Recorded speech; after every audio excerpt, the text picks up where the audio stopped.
ও ঠাম্মা। ও, এসে গেছো? হাতে ওটা কি?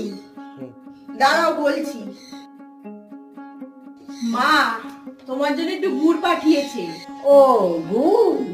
তা গুড় দিয়ে কি করবে? ওই তুমি নলেন গুড়ের পায়েস খেতে ভালোবাসো না, তাই মা গুড় পাঠিয়েছে। তা পায়েসের মাপটা ঠিকঠাক জানো তো? আজকে দেখোই না আমি বানাই মাপটা ঠিকঠাক হচ্ছে কিনা। এই দেখো ঠাম্মা, আমি এখানে নিয়ে নিয়েছি 50 গ্রাম গোবিন্দভোগ চাল। চালটাকে খুব ভালো করে ধুয়ে নিয়ে 1 চামচ ঘি এর মধ্যে মাখিয়ে রেখে দেবো। এবার প্যানে আরও 1 চামচ ঘি দিয়ে কাজু কিশমিশটাকে ভেজে তুলে নেবো। যেহেতু 50 গ্রাম গোবিন্দভোগ চাল, তার জন্য নিয়েছি 1 লিটার দুধ। দুধটাকে কিন্তু ভালো করে ঘন করে নিতে হবে। দুধটা যখন ঘন হয়ে আসবে তখন দিয়ে দেবো চালটা। এবার লো টু মিডিয়াম ফ্লেমে চালটাকে সেদ্ধ করে নিতে হবে। চালটা যখন সেদ্ধ হয়ে যাবে তখন এর মধ্যে দিয়ে দেবো 250 গ্রাম খেজুরের গুড়। গুড় দিয়ে ভালো করে এটাকে ঘন করে নেবো। নামানোর আগে দিয়ে দেবো ভেজে রাখা কাজু কিশমিশটা। কি ঠাম্মা, মাপটা ঠিকঠাক বললাম তো?